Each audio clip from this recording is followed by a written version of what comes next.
My name is Noel Paul Freddy and I am coming from Ernakulam.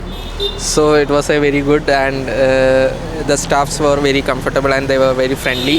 They clear all the doubts, so I feel very comfortable. Thank you. Hi, എൻ്റെ പേര് പാർവതി. ഞാൻ ചേളന്നൂരിൽ നിന്നാണ് വരുന്നത്.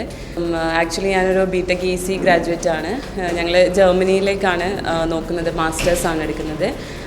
ഞങ്ങളിവിടെ met ഗ്ലോബറിൻ്റെ ഇൻസ്റ്റഗ്രാമിൽ ഇങ്ങനെ stories കണ്ടിട്ടുണ്ടായിരുന്നു, ഇവിടെ ഒരു ലോൺ ഫെയർ നടക്കുന്നുണ്ടെന്ന്. ലോണിനെ പറ്റി കൂടുതൽ അറിയാൻ വേണ്ടിയിട്ട് വന്നതായിരുന്നു. അപ്പോൾ വളരെ നല്ലൊരു എക്സ്പീരിയൻസ് ആയിരുന്നു. നമ്മൾ വന്ന സമയത്ത് ഒരുപാട് ബാങ്കായിട്ട് നമുക്ക് സംസാരിക്കാൻ പറ്റി, നമ്മുടെ എലിജിബിലിറ്റീൻ്റെ കാര്യങ്ങൾ സംസാരിക്കാൻ പറ്റി, ലോൺ എടുക്കുന്ന പ്രൊസീജിയേഴ്സ് എങ്ങനെയാണ്, പ്രോസസ്സിങ് ഫീ എങ്ങനെയാണ്, അങ്ങനെ കാര്യങ്ങൾ ഒരുപാട് സംസാരിച്ചു. നമ്മളിപ്പോൾ നെക്സ്റ്റ് സെപ്റ്റംബർ ഇൻടേക്കാണ് നോക്കുന്നത്. അപ്പം ആ ഒരു ടൈമിൽ നമുക്ക് എന്തൊക്കെ ചെയ്യാം, എന്തൊക്കെയാണ് നമ്മളിനി സ്റ്റാർട്ട് ചെയ്യേണ്ടത്, എന്തൊക്കെയാണ് അതിൻ്റെ പ്രൊസീജിയേഴ്സ് കാര്യങ്ങളൊക്കെ ഇവിടെ നിന്ന് കറക്റ്റായിട്ട് ഞങ്ങൾക്ക് പറഞ്ഞു തന്നു. അപ്പോൾ ഏകദേശം നല്ലൊരു ക്ലിയർ പിക്ചർ ഞങ്ങൾക്ക് ഇവിടെ വന്നതിന് ശേഷം കിട്ടിയിട്ടുണ്ട്.